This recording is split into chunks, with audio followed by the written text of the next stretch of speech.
Hello everybody, time for another hidden asset development video. In the last 2 weeks I mostly worked on bug fixing and showing bug fixing after the bug has been fixed is pretty boring, since I would mostly just be showing some stuff and telling you that this didn't work before but now it does. So I am not going to show that. Instead, I am going to show some new assets that I also managed to work on in the past 2 weeks. So let's fire up a new game here, because the first new asset is actually for the first map. So if I leave the map here and go to the overworld map, you can see that this location is called Above and Beyond.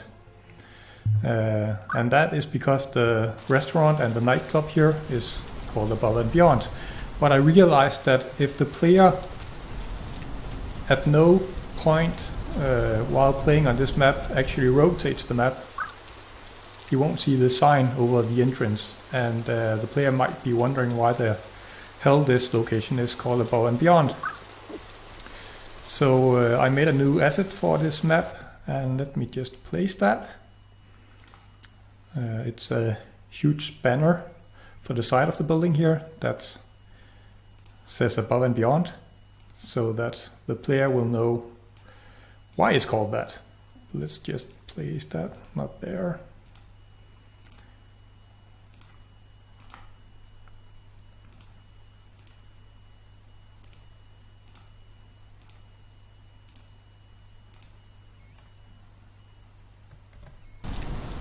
And there we are.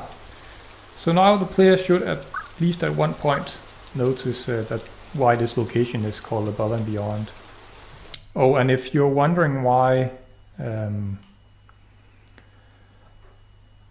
this asset is split up to sections like this, that is because of the way the isometric map is drawn in 2D.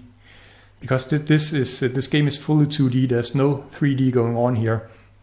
And in 3D, when you place an asset in the game world, you tell it the coordinates of where it should be, and then the GPU figures out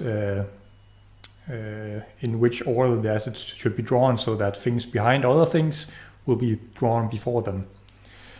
So the way that I do it for this 2D isometric rendering instead is that everything is drawn front to back, so that the rearmost objects are drawn first. And that also goes for walls. So basically each tile is drawn from the back, actually from left to right like this, and then closer and closer to the camera. So if so when a wall is drawn, then this wall is drawn, then this wall is drawn, and this wall is drawn on these tiles, and then it goes to the next line here, and we'll draw the next ones.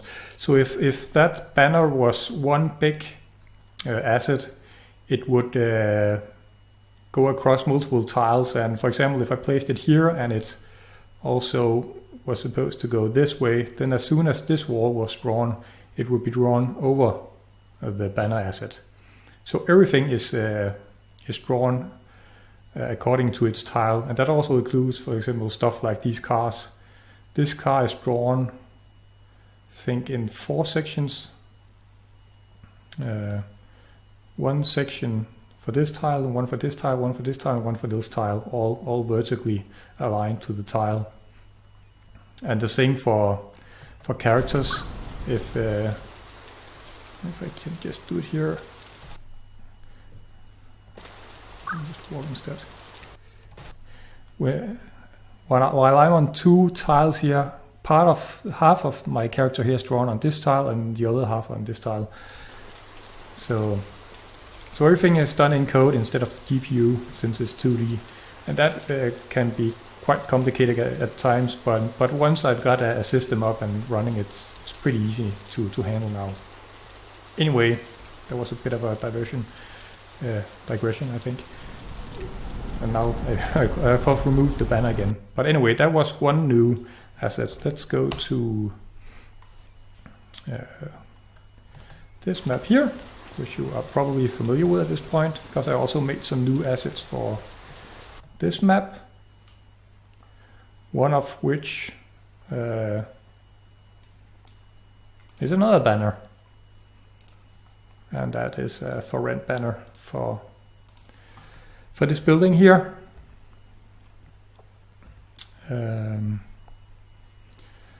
I will probably make this building look not quite as dilapidated as it does look now, since if it's still for rent for office, it shouldn't look this ruined. But anyway, another new asset, and probably the last new asset I will be showing off now. Never mind, I also made a projector screen for the conference room down here. And as you can tell, as was the case with the banner, it is split into sections for each tile. So now we have this projector screen, and I made a fire extinguisher. And originally this was only supposed to be for decoration purposes, but I quickly thought of some gameplay stuff that the fire extinguishers could be used for. And right now I am planning on having two gameplay elements for fire extinguishers. One is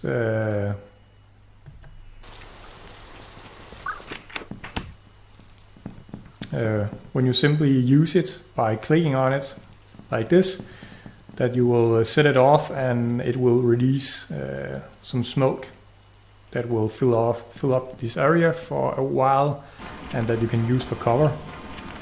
And another idea I have is that you will be able to rupture it somehow, and it will explode and kill anybody within, I don't know, 2 or 3 tile radius. And at first I thought that you should just be able to shoot it to rupture it and make it explode. But if you're going to shoot it, then you have to be in line of sight of it. And if you're in line of sight of it, most likely the people you want to kill with the explosion will also be able to see you. So instead I will probably be making a gadget that will be a small explosive. I would probably call it precision blast or something like that. And you'll be able to place that gadget, that explosive, on various items, for example the fire extinguisher. And then you can place it there and then run in and hide behind some wall somewhere, and then you will be able to click the gadget as it pops up on the gadget bar over here, which I showed in the last video I think. And then remotely detonate the explosion and cause the fire extinguisher to rupture and kill anybody nearby. So that's something I'll be adding at some point. I probably won't be adding that until after I have done the closed alpha testing. In general, I probably won't be adding new assets before the closed alpha testing is done. And I hope to have this map done for the next video in 2 weeks. Both this map and the crime scene version of this map, which is the version of the map that gets loaded after you have completed the mission. So if you, when you leave this map after completing your mission, and if you return, then this will have been transformed into a crime scene. I think I've shown that off in some videos quite some time ago. So anyway, I hope to have this map and the crime scene version done in 2 weeks for the next video, so I will be seeing you then.